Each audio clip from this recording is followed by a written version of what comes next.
నమస్తే welcome to YR TV నేను రంజిత్ సింగరేణిలో జరిగిన అక్రమాలపై కేంద్ర ప్రభుత్వం ఏర్పాటు చేసిన దర్యాప్తు కమిటీ నిజాలను నిగ్గు తేల్చినట్టుగా విశ్వసనీయ సమాచారం అందుతోంది.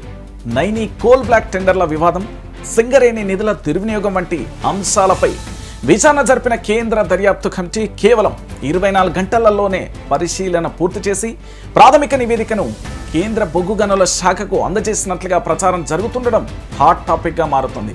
కమిటీ పరిశీలనలో కీలక విషయాలు కూడా గుర్తించినట్లుగా కూడా తెలుస్తుంది. కనీస నిబంధనలు పాటించకుండా సిఎస్ఆర్ నిధులను దుర్వినియోగం తేల్చినట్లుగా సమాచారం. అయితే ఇక్కడ ఒక ప్రధానమైన అంశం, స్వయం ప్రతిపత్తి హోదాను అడ్డు పెట్టుకుని రేవంత్ ప్రభుత్వ పెద్దలు ఇటు సింగరేణి ఉన్నతాధికారులు నిబంధనలు ఉల్లంఘించినట్లుగా కూడా కమిటీ అభిప్రాయపడినట్లుగా తెలుస్తుంది. కార్మికుల డబ్బు, ప్రైవేట్ కార్యక్రమాలకు, సింగరేణి బొగ్గు గనుల కార్మికుల శ్రమతో కూడిన నిధులను మెస్సీతో మ్యాచ్ ఆడే కార్యక్రమాలకు, ఇతర ప్రైవేట్ ఈవెంట్లకు ఎలా వినియోగిస్తారని కేంద్ర అధికారులు ఆశ్చర్యాన్ని కూడా వ్యక్తం చేసినట్లుగా సమాచారం. కార్మికుల సంక్షేమానికి వినియోగించాల్సిన డబ్బులు ఇలా మళ్లించడంపై కమిటీ తీవ్ర అసంతృప్తి వ్యక్తం చేసినట్లుగా తెలుస్తుంది. నిధుల దుర్వినియోగం మళ్లింపు వెనుక ఉన్న ఉన్నత అధికారుల పాత్ర గురించి కూడా వేగవంతమైన విచారణ చేస్తున్నట్లుగా కూడా తెలుస్తుంది. ఈ కమిటీకి సంబంధించి వేగంగా విచారించాలంటూ కూడా సూచించినట్లుగా సమాచారం. ముఖ్యంగా నైని బ్లాక్ టెండర్ల ప్రక్రియ, అందులో జరిగిన నిర్ణయాలు, ఆర్థిక లావాదేవీలపై లోతైన విచారణ అవసరమని నివేదికలో ప్రస్తావించినట్లుగా టాక్ వినిపిస్తుంది. ఇక కేంద్రానికి చేరిన నివేదిక త్వరలో చర్యలు ఉంటాయా?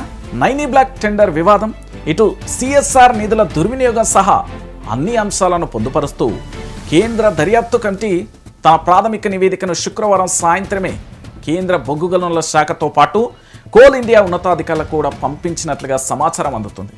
అయితే కేంద్ర దర్యాప్తు కమిటీ నివేదిక ఆధారంగా త్వరలోనే కేంద్ర ప్రభుత్వం చర్యలు తీసుకునే అవకాశం ఉందని అధికార వర్గాలు చర్చలు కొనసాగుతున్నాయి. మొత్తంగా నైని కోల్ బ్లాక్ టెండర్ల వివాదంతో సింగరేణి వ్యవహారం జాతీయ స్థాయిలో చర్చకు దారితీసే పరిస్థితి కనిపిస్తుండగా రాజకీయంగానూ ఇది పెను దుమారం సృష్టించడం ఖాయమేనని కామెంట్స్ కూడా వినిపిస్తున్నాయి. సో మొత్తానికి కేంద్ర దర్యాప్తు సంస్థలకు సంబంధించి ఇటు రాష్ట్రానికి సంబంధించి విచారణ వేగవంతం జరిగి చర్యలు తీసుకుంటారా?